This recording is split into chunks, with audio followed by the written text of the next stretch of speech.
Sometimes, life does not arrive as transformation.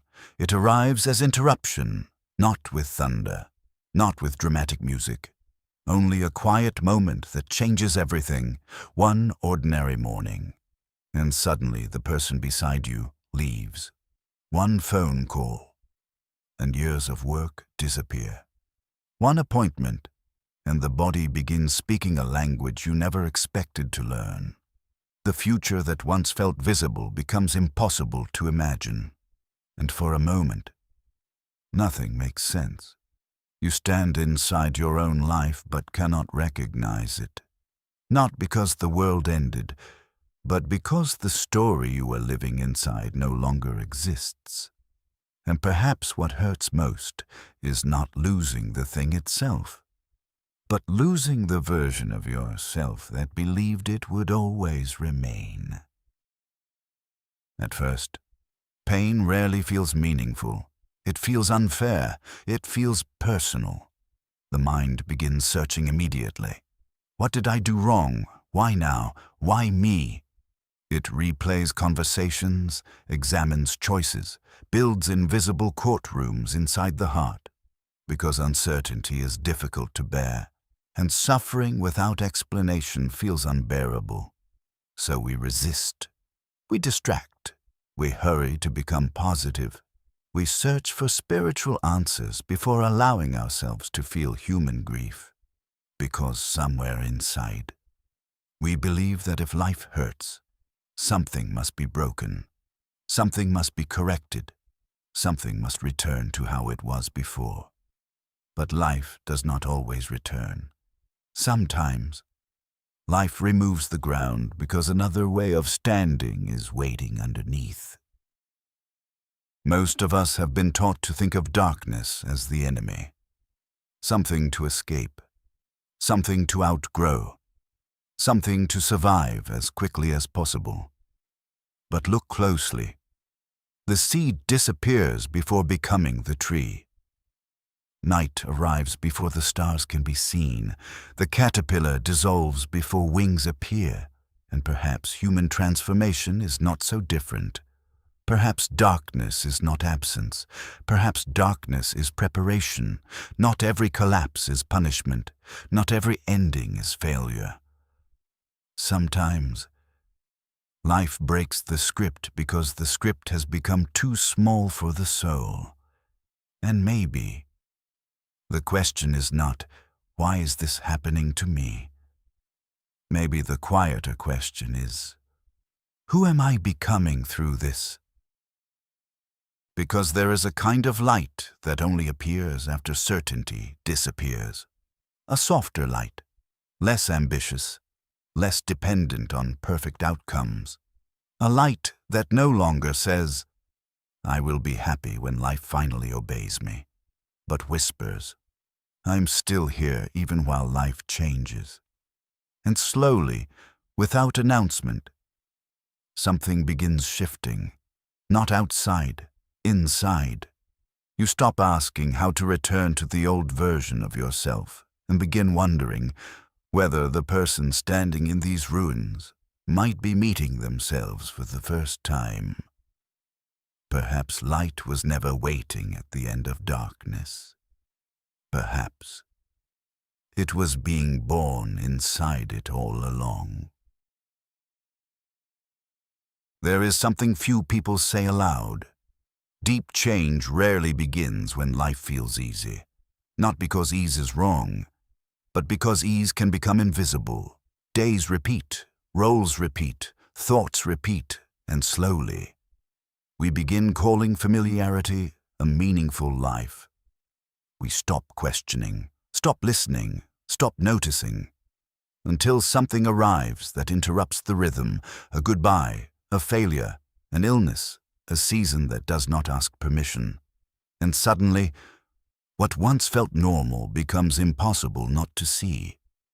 Not because suffering contains magic, but because interruption returns attention. And attention is often where change begins.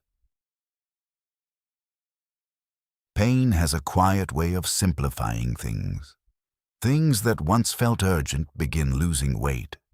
Things ignored for years begin asking to be heard, and slowly, life starts removing what no longer feels true. The relationship that looked peaceful but quietly lost honesty. The success that appeared admirable but left the heart exhausted. The endless movement that was never passion, only fear of becoming still. And for the first time, what remains is uncomfortable, but clean, like rain after months of dust. Nothing new appears. Only what was hidden becomes impossible to overlook. Nature rarely rushes what is becoming. Seeds disappear before they emerge. Roots grow where no one can see. Pressure moves silently through stone before diamonds appear.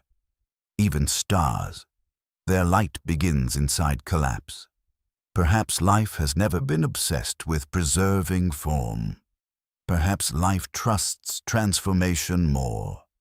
Not because pain should be glorified, not because suffering is proof of wisdom, but because hidden things sometimes require darkness to become visible. And perhaps human beings are not an exception. Adversity does not plant something foreign inside the soul. It uncovers. It shows us where fear has been speaking with the voice of certainty, where achievement quietly became identity, where being needed became mistaken for being loved, where strength became another name for never resting. And underneath all of that, something else has been waiting. Not perfection, not enlightenment, only something quieter, something that existed before performance, before proving, before becoming. And maybe the difficult season was never trying to make you someone new. Maybe it was slowly removing everything that was never truly you. And that is where the next journey begins. After the storm, another question appears. Not, how do I get my old life back, but who was I inside that life? Because sometimes, what collapses is not only the relationship, not only the career, not only the future. Sometimes, what begins to crack is identity, the version of ourselves we quietly built to remain safe, the one who always performs, the one who always achieves, the one who never disappoints, the one who never asks. And for years, that identity felt like survival. Until one day, life changes. And suddenly, the costume no longer fits. Not because it was false, but because it was temporary. And what once protected us begins feeling too small to live inside. Most people do not build identity out of freedom.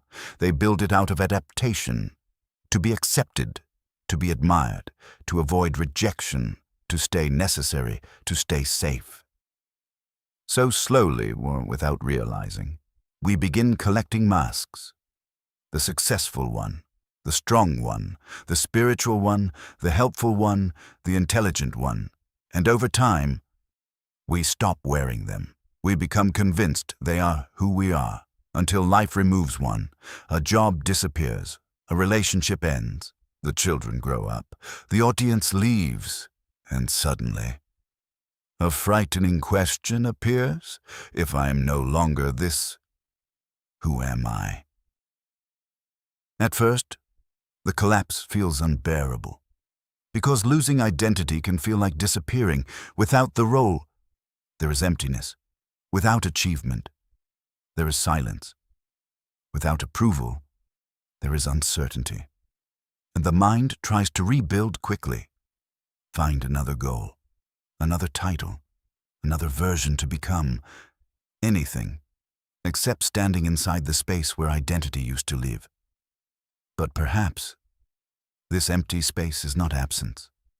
Perhaps it is the first room that belongs to you, not filled by expectation, not organized by fear, only open, only waiting. There is a painful realization that eventually arrives. Many things we once called self were never the self. They were protection, ways of earning love, ways of controlling uncertainty, ways of staying visible, ways of avoiding pain, and suddenly, life looks different. Success feels less heavy, failure becomes less personal, approval loses some of its authority, not because achievement stops mattering, not because disappointment stops hurting, but because neither one gets to decide who you are. And quietly, something begins changing. You no longer experience every setback as a judgment. You no longer interpret every rejection as proof. You no longer build identity from outcomes. Because slowly, another understanding appears. Events happen, roles change, people leave, dreams transform, but none of these things are capable of becoming you. And what remains, beneath all the striving, beneath all the proving, beneath all the masks, is not emptiness, only presence, only awareness, only a quieter way of being alive. Sometimes, life breaks your plans, and for a while, it feels cruel, unfair, meaningless. But years later, another possibility appears. Perhaps the plans did not fail.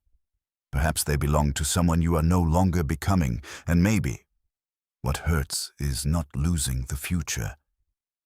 Maybe what hurts is saying goodbye to the person who imagined it, and maybe that goodbye is not destruction, only space for something truer to begin. Not all suffering becomes wisdom. Some suffering becomes bitterness. Some suffering becomes armor. Some suffering becomes another story the mind repeats for years. Pain alone does not transform. Time alone does not transform. Even survival does not guarantee understanding, because suffering can move in two directions. It can close the heart or open it, and often the difference is not what happened, but how we meet what happened. One person leaves pain more guarded, another leaves more gentle. One becomes harder, another becomes more honest, and somewhere the turning point appears, not in the event, but in awareness. At first, resistance feels natural. This should not be happening. Life should be different. I should not feel this. And quietly, energy begins moving toward fighting reality, not healing, not understanding, only arguing with what already exists. And that argument becomes exhausting, because reality does not soften when we resist it. Acceptance does not mean agreement. It does not mean liking pain. It does not mean giving up. It simply means stopping the war against what is already here. Observation begins where resistance ends, and sometimes the first act of healing is not changing anything, only becoming willing to see. There is another path, the quieter one. Instead of asking, "Why me?" something changes, and the question becomes, what is this moment trying to show me? Not because pain has a hidden reward, not because the universe tests people, but because awareness creates space. Space between what happened and who we become because of it. Victimhood says, "This experience has become me." Awareness whispers, "This experience is moving through me." Victimhood contracts. Awareness observes. Victimhood waits for rescue. Awareness begins returning home. And in that small space, something impossible begins becoming possible.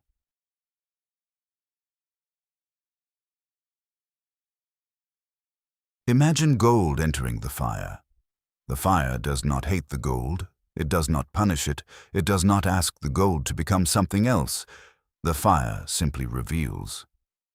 What burns was never gold, and perhaps human suffering sometimes works this way, not removing what is true, only exposing what cannot remain. False certainty, old identities, the need to control everything, the belief that worth must be earned, the fear that softness is weakness, and slowly something remains, not stronger, not brighter, only cleaner, more available, more alive. Perhaps the purpose of adversity was never to harden the heart, not to make us colder, not to make us untouchable, not to teach us how to stop feeling.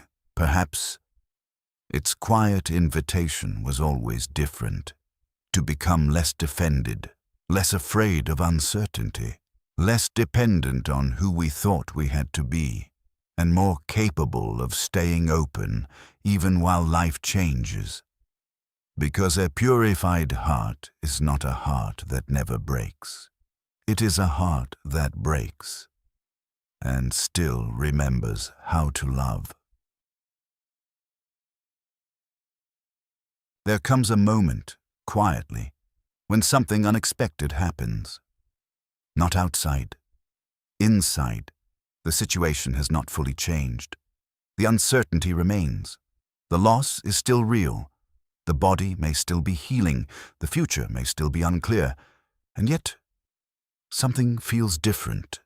Not because suffering ended, but because the relationship to suffering begins changing. For the first time, you notice that pain is happening, but something in you is noticing the pain, and that simple discovery opens a small space, a space between experience and the one who experiences, and in that space, air turns. Something softens, not because life obeyed, but because awareness arrived. For so long, we believed peace would come later, after problems disappear, after certainty returns, after people understand us, after life becomes easier. But perhaps peace was never hidden inside control. Perhaps peace begins the moment we stop demanding that reality be different before allowing ourselves to be here. Presence does not erase pain. It changes how pain moves. Without presence, pain becomes identity. With presence, pain becomes weather, felt, seen, allowed, and eventually changing. Not because we force it, but because all things move. This is where another kind of seeing begins. A quieter intelligence, ancient, simple, not created, only remembered. In some traditions, this is called wisdom, Prajñā, not knowledge, not positive thinking, not becoming emotionally numb.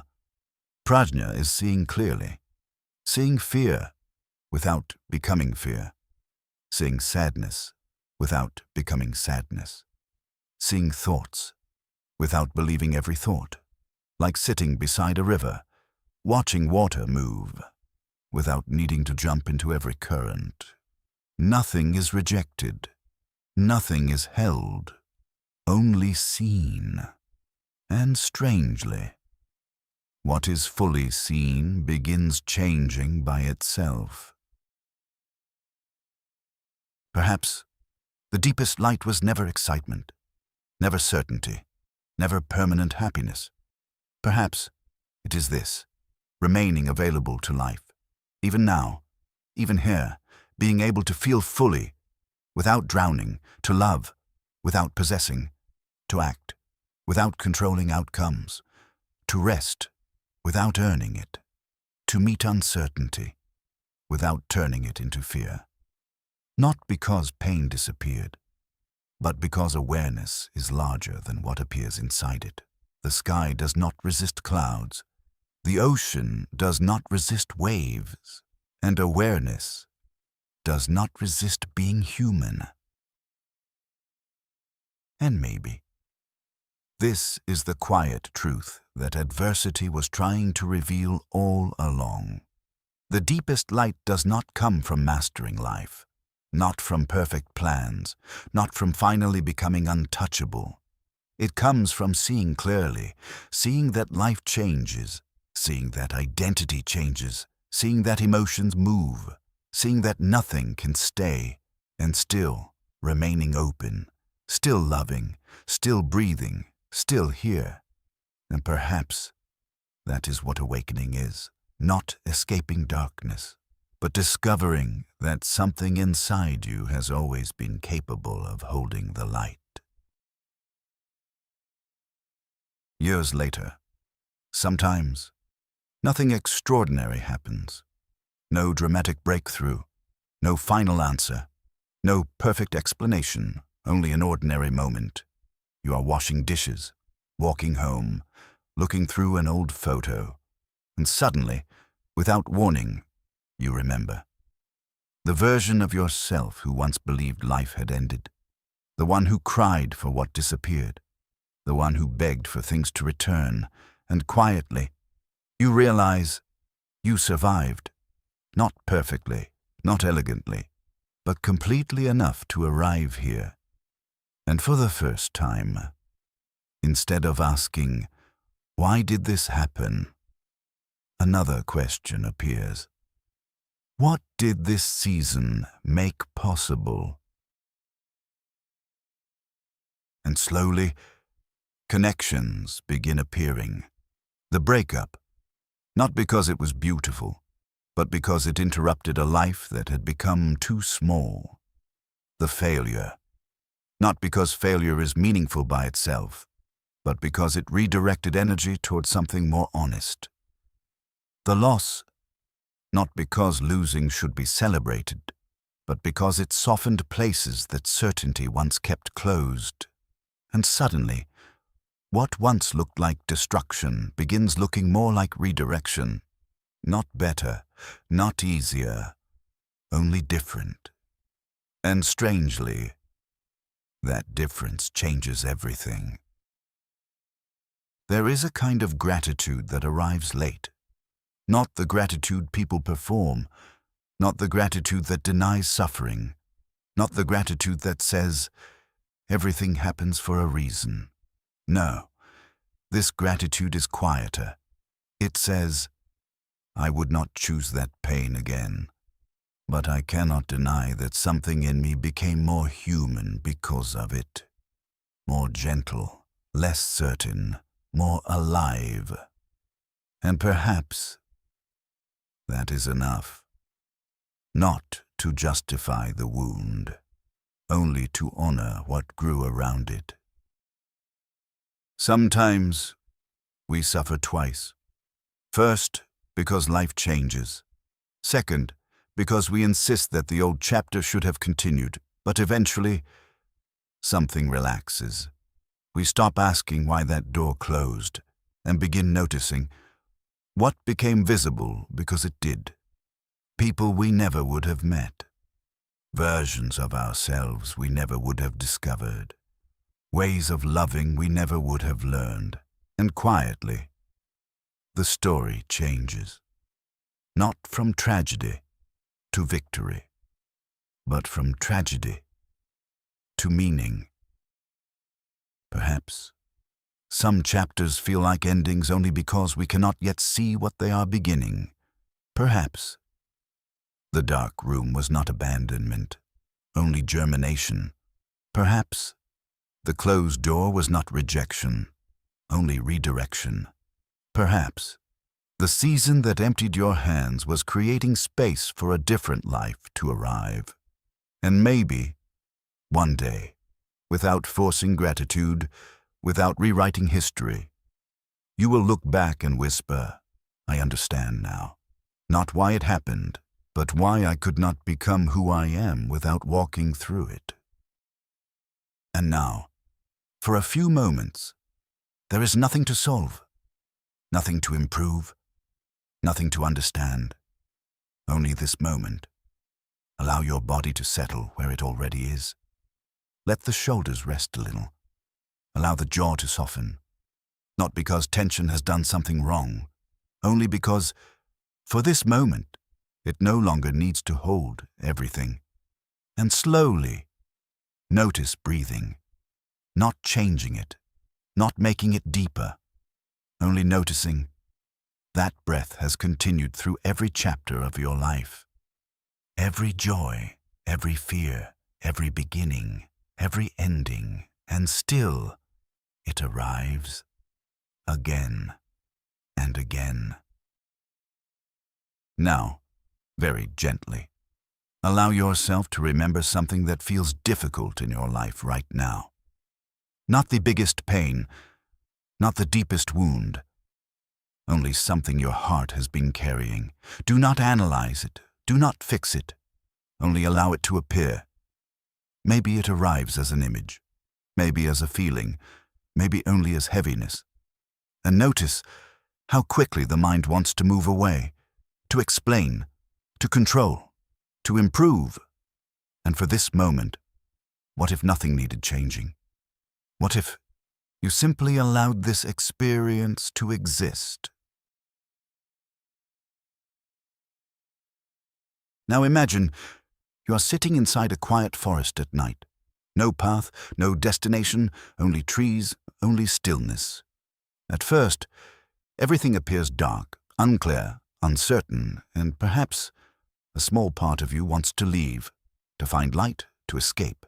But instead, you remain, breathing, waiting, not forcing vision, only staying. And slowly, something begins happening. Your eyes adjust, shapes appear, branches, distance, soft outlines, and then, without warning, you notice the sky. You realize the stars were always there. Darkness did not remove them. Darkness revealed them. And perhaps this is true inside you too.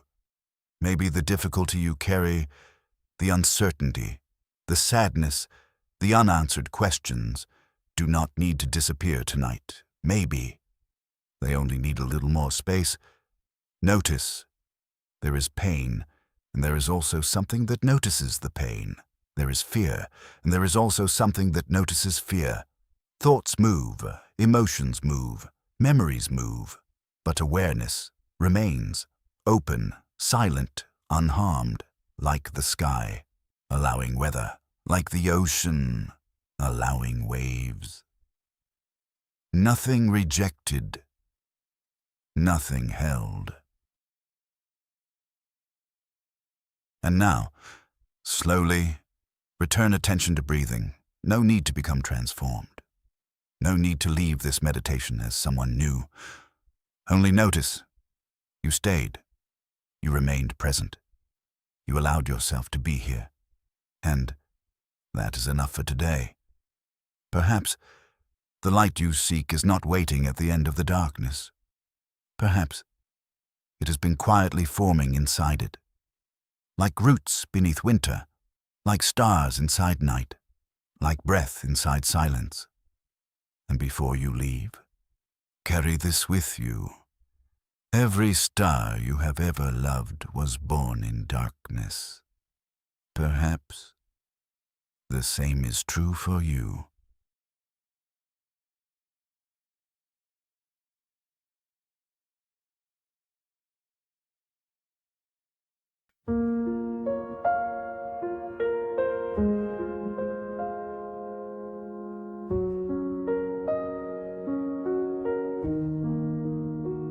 Life did not knock before entering. It arrived quietly and rearranged the furniture inside the soul. One ordinary morning,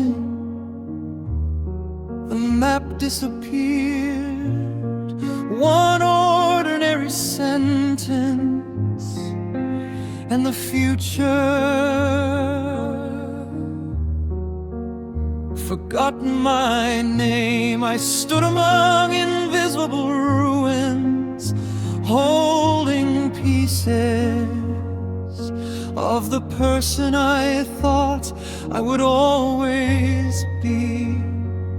And for a while I mistook darkness for abandonment. I mistook breaking for ending.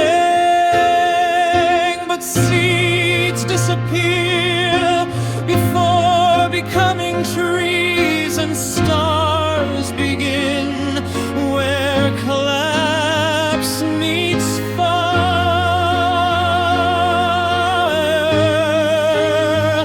So maybe the light was never waiting at the end of the dark. Maybe it was breathing inside it all along. Maybe the night was not empty. Maybe my eyes just had not learned to stay. And every time I stopped running, another small star appeared.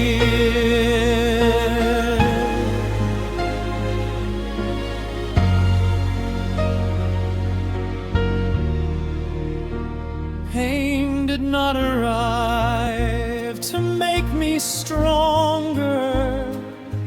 It arrived and quietly removed the names, the roles, the armor, the versions of myself that survival once required, until all that remained was breathing and seeing and something to quiet, to call identity. Gold does not argue with the fire. It enters and leaves with less that can burn. So maybe the light was never waiting at the end of the dark. Maybe it was breathing inside it all along. Maybe losing was another language for becoming. And maybe the soul was never broken, only opening. Years later, nothing extraordinary happened, no revelation, no perfect explanation. Only one evening, washing dishes and suddenly realizing I no longer wanted my old life back. I no longer wanted to become who I used to be. The sky outside looked exactly the same, only now I could see stars. So maybe the light was never waiting at the end of the dark. Maybe it was breathing, born inside it, like roots beneath winter, like silence beneath thought, like breath inside grief. And every sky I have ever loved was born inside darkness. perhaps the same is true for me. Nothing to solve, nothing to become, only this breath, only this night, only this sky, and the quiet realization